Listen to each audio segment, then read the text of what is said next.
Hi dears, വിക്രത്തിൻ്റെയും വേദയുടെയും ഇന്നത്തെ വിശേഷത്തിലേക്ക് എല്ലാ കൂട്ടുകാർക്കും സ്വാഗതം കേട്ടോ. അങ്ങനെ നമ്മുടെ വേദ കിച്ചണിലെത്തി പാത്രം തുറന്ന് നോക്കുമ്പോഴാണ് അതിനകത്ത് അവൾ കഷ്ടപ്പെട്ടുണ്ടാക്കിയ കഞ്ഞിയും പയറും മിസ്സിങ് ആണെന്ന് അറിയുന്നത്. ഇത് കണ്ടതും അവളൊന്ന് തിരിഞ്ഞു നോക്കി, ഇതാരായിരിക്കും ഈ ചതി ചെയ്തത്? അപ്പം ഇവളിങ്ങനെ ആലോചിച്ചുകൊണ്ട് നിൽക്കുമ്പോൾ ശ്രീജ വന്നു. അല്ല, എന്താ മോളെ, നീ കഴിക്കുന്നില്ലേ? എടുത്തി, അതിന് ഈ പാത്രത്തിനകത്ത് ഫുഡില്ല. നിൻ്റെ ഫുഡ് എവിടെ പോയി? അയ്യോ, കാണുന്നില്ലല്ലോ, എന്താ മോളെ പറ്റിയെന്ന് ചോദിച്ച് ശ്രീജയാണെങ്കിൽ അന്വേഷിക്കുമ്പോൾ അത് അറിയില്ല ഏട്ടത്തി, എന്താ സംഭവിച്ചതെന്ന്. എന്തായാലും ഭക്ഷണം ആവിയായൊന്നും പോവില്ലല്ലോ. എടി മോളെ, വിശ്വേട്ടനും അതുപോലെ വിനായകൻ ചേട്ടനും ഒക്കെ കഴിച്ചത് ചപ്പാത്തിയാണ്. ഞാനും നന്ദിനിയും കഴിച്ചത് ഉച്ചയ്ക്ക് വെച്ച ചോറുമാണ്. പിന്നെ എങ്ങനെയാണ് ഇപ്പോൾ ഇതിനകത്തെ കഞ്ഞിയും പേറും പോകുന്നത്? സാരമില്ല ഏട്ടത്തി ഒരു സാധുവാണ്. എന്ത് ചെയ്യാനാ, ഇതൊക്കെ ഞാൻ ഭക്ഷണം കഴിക്കരുതെന്ന് വിചാരിച്ച് ആരോ ചെയ്ത പരിപാടിയാണെന്ന് പറഞ്ഞ് നമ്മുടെ ശ്രീജയോട് സംസാരിച്ചു കൊണ്ട് നിൽക്കുകയാണ് വേദ. ഈ സമയമാണെങ്കിൽ ഇവളുമാരോടൊന്ന് സംസാരിക്കണമല്ലോ, എന്താണ് പരിപാടിയെന്ന് അറിയാൻ വേണ്ടി നന്ദിനി അങ്ങോട്ട് വരികയാണ്. അപ്പം നന്ദിനിയുടെ പദ്ധതി അനുസരിച്ച് വേദ ഭക്ഷണം കണ്ടില്ലെങ്കിൽ വയലൻ്റ് ആകും. അങ്ങനെ ഇവിടെ വലിയൊരു വഴക്കുണ്ടാക്കിയിട്ട് വേദയെ ഗെറ്റ് ഔട്ട് അടിപ്പിക്കാമെന്നൊക്കെയാണല്ലോ പ്ലാൻ. എന്തായാലും നന്ദിനി വന്നിട്ട് നമ്മുടെ ശ്രീജയോട് പറഞ്ഞു, അതെ ഏട്ടത്തി, അച്ഛനും അമ്മയും വരുമ്പം ഏട്ടത്തി വാതിൽ തുറന്നോളുമല്ലോ. ഞാൻ തുറന്നോളാം, നീ എന്തായാലും പോയി കിടന്നോ. വേദേ, നന്നായിട്ട് ഭക്ഷണം കഴിക്കണം കേട്ടോ. വേദയോട് നല്ലതുപോലെ ഭക്ഷണം കഴിക്കാൻ പറഞ്ഞിട്ട് നന്ദിനി നേരെ റൂമിലേക്ക് പോവുക. അതിനുശേഷം വേദയോട് നമ്മുടെ ശ്രീജ പറഞ്ഞു, എടി മോളെ, ചേച്ചി നിനക്ക് ചപ്പാത്തി ഉണ്ടാക്കി തരാം. വേണ്ട ഏട്ടത്തി, കഴിക്കാനാണെങ്കിൽ നേരത്തെ തന്നെ ഇവിടുന്ന് കഴിക്കാമല്ലോ. എന്തായാലും ഞാനത് വേണ്ടാന്ന് വെച്ചിട്ടാണ്.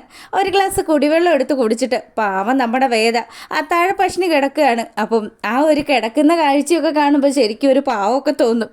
അങ്ങനെ പുള്ളിക്കാരി കിടന്ന് നല്ല ഉറക്കം അങ്ങ് പിടിച്ചു.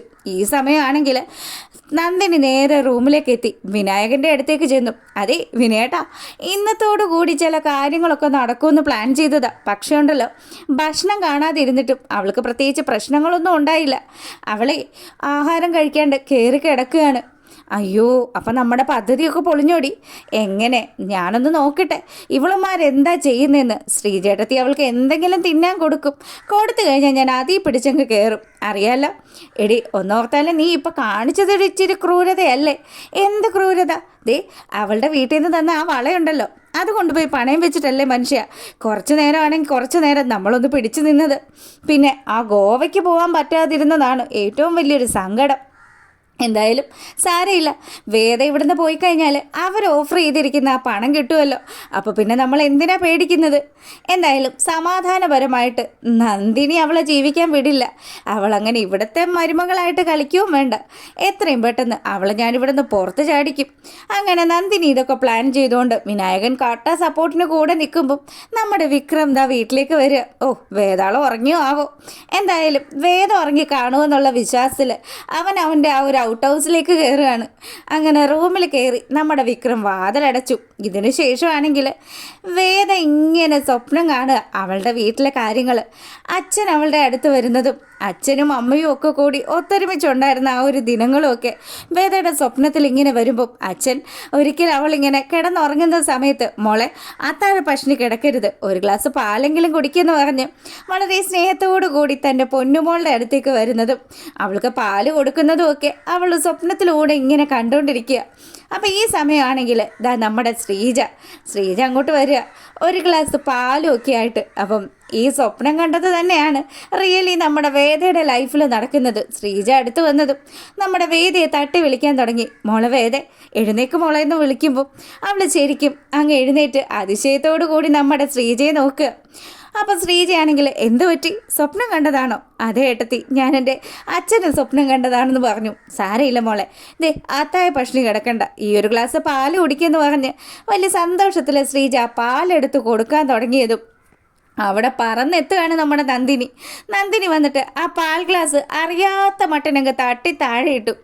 ഇത് വീണതും ശ്രീജയാണെങ്കിൽ, എന്താ നന്ദിനി നീ കാണിച്ചത്? ദേ, ഇതിച്ചിട്ട് കൂടുന്നുണ്ട് കേട്ടോ.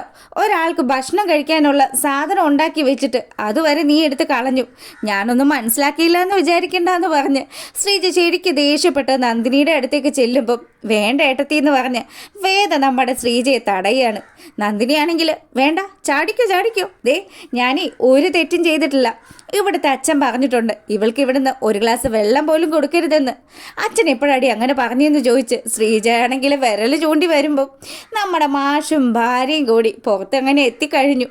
അകത്ത് നല്ല ബഹളം നടക്കുക. അപ്പം വിനായകനും അതുപോലെ വിശ്വനും ഒക്കെ വന്നു. ഇവരാണെങ്കിൽ പരസ്പരം വീട്ടിൽ ചിലവ് കൊടുക്കുന്നില്ല എന്നുള്ള കണക്കുകളും ഒക്കെ പറഞ്ഞ് നമ്മുടെ വിശ്വത്തിനെയും ശ്രീജയും അപമാനിച്ചുകൊണ്ടിരിക്കുകയാണ് വിനായകൻ. നിങ്ങൾ ഒരുപാടൊന്നും സംസാരിക്കേണ്ടെന്ന് പറഞ്ഞ് അവരും തിരിച്ച് മറുപടിയൊക്കെ കൊടുക്കുന്നുണ്ട്. വിക്രമാണെങ്കിൽ ഇതിനൊക്കെ മൂകസാക്ഷിയായിട്ട് ആ വീട്ടിലിങ്ങനെ നിൽക്കുക.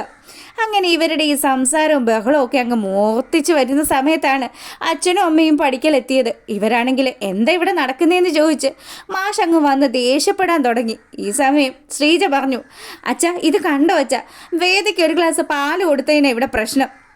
മിണ്ടിപ്പോകരുത്. ദേ ഇത്രയും കാലവും ഈ വീട്ടിൽ നിന്ന് നിങ്ങളുടെ ആരുടെയും ശബ്ദം ഞാൻ ഉയർന്നു കേട്ടിട്ടില്ലല്ലോ. ഇപ്പോൾ ഇതെന്താ ഇത്, ചന്ത പെണ്ണുങ്ങളുടെ പോലെ അങ്ങോട്ടും ഇങ്ങോട്ടും പോരടിക്കുവാണോ എന്ന് ചോദിച്ച് അച്ഛൻ ദേഷ്യപ്പെട്ട് നിൽക്കുന്ന സമയത്ത് നമ്മുടെ ശ്രീജയാണെങ്കിൽ ഞാനൊരു തെറ്റും ചെയ്തിട്ടില്ല എന്ന് പറഞ്ഞ് അങ്ങനെ നമ്മുടെ മാഷിൻ്റെ അടുത്ത് സംസാരിക്കുന്നുണ്ടെങ്കിലും അച്ഛാ ഞങ്ങളും ഒരു തെറ്റും ചെയ്തിട്ടില്ല, ദേ എല്ലാത്തിനും കാരണക്കാരി ഈ നിൽക്കുന്ന വേദയാണെന്ന് പറഞ്ഞ് നന്ദിനി നമ്മുടെ വേദയെ ചൂണ്ടിക്കാണിക്കുക. അപ്പം വേദയാണെങ്കിൽ ഒരക്ഷരം പോലും മിണ്ടുന്നില്ല. അങ്ങനെ നന്ദിനി ഇത് പറഞ്ഞതും അച്ഛനിപ്പോൾ മനസ്സിലായല്ലോ. ദേ ഇനി ഒരു കാര്യം ചെയ്യും, ഈ വീട്ടിൽ നിങ്ങൾ തീരുമാനിക്കുമെന്ന് പറഞ്ഞ് മാഷാമി മുറ്റത്തേക്ക് ഇറങ്ങിപ്പോയി ആ ഉമ്മറപ്പടിയിൽ ഇങ്ങനെ ഇരിക്കുക. ഇപ്പം നിനക്ക് സമാധാനമായോ വേദയെന്ന് ചോദിച്ച് നമ്മുടെ വിക്രം വന്നിട്ട് വേദയോട് ദേഷ്യപ്പെട്ടു. ഞാൻ എന്ത് ചെയ്തിട്ടാ വിക്രം എന്ന് വേദ തിരിച്ചും ചോദിച്ചു. ദേ അന്ന് നീ ഈ വീട്ടിലേക്ക് വന്നത്, ഇപ്പം നീ അന്ന് ഇരുന്ന സ്ഥലത്ത് എൻ്റെ അച്ഛനാണ് ഇരിക്കുന്നത്. അച്ഛൻ എന്നെ ഇഷ്ടമല്ല എന്നൊക്കെ എനിക്കറിയാം. ഞാനാണ് ഈ വീട്ടിലെ പാഴ്, വെറും റേഷൻ കാർഡിൽ മാത്രമേ എനിക്ക് പേരും ഉള്ളൂ. എന്തായാലും എനിക്ക് നിന്നോട് ഒരേ ഒരു കാര്യം മാത്രമേ പറയാനുള്ളൂ, ദയവ് ചെയ്ത് ഞങ്ങളുടെ കുടുംബം കലക്കരുത്. അമ്മ പറഞ്ഞല്ലോ ഞാൻ ഇവളുടെ കൂടെ നിന്ന് കഴിഞ്ഞാൽ രക്ഷപ്പെടുമെന്നും എൻ്റെ സ്വഭാവം മാറുമെന്നും. എന്നാൽ ഇവൾ വന്ന് കയറിയതിന് ശേഷം എന്തൊക്കെ പ്രശ്നങ്ങളാണ് എൻ്റെ ജീവിതത്തിൽ ഉണ്ടായത് അമ്മ ഒന്ന് ആലോചിച്ച് നോക്കെന്ന് കൂടി വിക്രം പറഞ്ഞു. വിക്രത്തിൻ്റെ ഈ വാക്കുകൾ നമ്മുടെ വേദയുടെ ചങ്കത്താട്ടോ തറയ്ക്കുന്നത്. വേദയാണെങ്കിൽ എല്ലാവരോടും പറഞ്ഞു, ഒരു കാര്യം ചെയ്യാം, ഞാനാണല്ലോ ഈ വീട്ടിലെ പ്രശ്നം, ഞാൻ വന്നത് മൂലമാണല്ലോ നിങ്ങളെല്ലാവരും തമ്മിൽ ഇങ്ങനെ ഒരു വിഷയമൊക്കെ ഉണ്ടായത്. അതുകൊണ്ട് തന്നെ ഞാൻ ഈ വീട്ടിൽ നിന്ന് പോയിക്കോളാം. അച്ഛനോട് പറയും വിക്രം, ഞാൻ ഇവിടുന്ന് പോയിക്കോളാം എന്ന് പറഞ്ഞു. അങ്ങനെ നമ്മുടെ വേദ ആ ഒരു തീരുമാനം എടുത്തതും മാഷ് വീട്ടിനകത്തോട്ട് വരിക. മാഷ് വന്നു. അങ്ങനെ മാഷിനോട് പറഞ്ഞു, ഞാൻ പോവുക അച്ഛാ, പക്ഷെ ഒരു ഡിമാൻഡുണ്ട്. വിക്രം എന്നെ തിരിച്ചു വിളിക്കുന്നു അന്ന് ഞാൻ പൂർണ്ണ അധികാരത്തോടു കൂടി ഈ വീട്ടിലെ മരുമകളായിട്ട് തന്നെ മടങ്ങിയെത്തുമെന്നുള്ളൊരു കാര്യം, ആ ഒരു ഡിമാൻഡ് വെച്ചിട്ടാണ് നമ്മുടെ വേദ അവിടെ നിന്ന് ഇറങ്ങാൻ തുടങ്ങുന്നത്.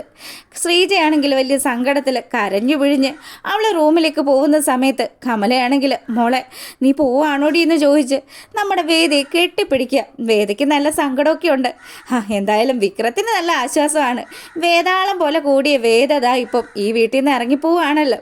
അതുകൊണ്ട് തന്നെ വേഗം ഡ്രസ്സും പെട്ടിയും ഒക്കെ ഇങ്ങോട്ട് എടുത്തോ, എളുപ്പത്തിൽ നിന്നെ കൊണ്ട് ആക്കണം, ഇപ്പം തന്നെ ഇരുട്ടി. എന്തായാലും വേദ ആ വീട്ടിൽ നിന്ന് ഇറങ്ങിപ്പോകുമ്പം ആ വീട്ടിൽ വേദനിക്കുന്ന കുറച്ച് മനുഷ്യരുണ്ട്, നമ്മുടെ മാഷ് ഉൾപ്പെടെയുള്ള ആൾക്കാർ. മാഷാണെങ്കിൽ വേദമോള് നന്നാവട്ടെ എന്ന് വിചാരിച്ചിട്ടാണ് അവളെ അകറ്റി നിർത്തുന്നത്, അല്ലാതെ ഒരിക്കലും നമ്മുടെ വേദയോട് ഇഷ്ടമില്ലാത്ത കൊണ്ടല്ല കേട്ടോ. അങ്ങനെ സങ്കടത്തോടു കൂടി നമ്മുടെ വേദ ആ വീട്ടിൽ അമ്മയോടും യാത്ര പറഞ്ഞ് ഇറങ്ങാൻ തുടങ്ങുന്നതൊക്കെയാണ് ഇന്നത്തെ വിശേഷം. അപ്പം നാളത്തെ വിശേഷം നമുക്ക് വൈകുന്നേരം ഇടാം. എന്തായാലും നിങ്ങൾക്ക് ഇഷ്ടമായിട്ടുണ്ടെങ്കിൽ ലൈക്ക് ചെയ്യുക. അപ്പം സബ്സ്ക്രൈബ് ചെയ്യാത്തവരൊക്കെ ഒന്ന് സബ്സ്ക്രൈബ് ചെയ്തുകൂടെ സപ്പോർട്ട് ചെയ്യുക. എല്ലാവർക്കും നല്ലൊരു ദിവസം ആശംസിച്ചുകൊണ്ട് വീഡിയോ വൈൻഡപ്പ് ചെയ്യാണ്. അപ്പോൾ ഓക്കെ.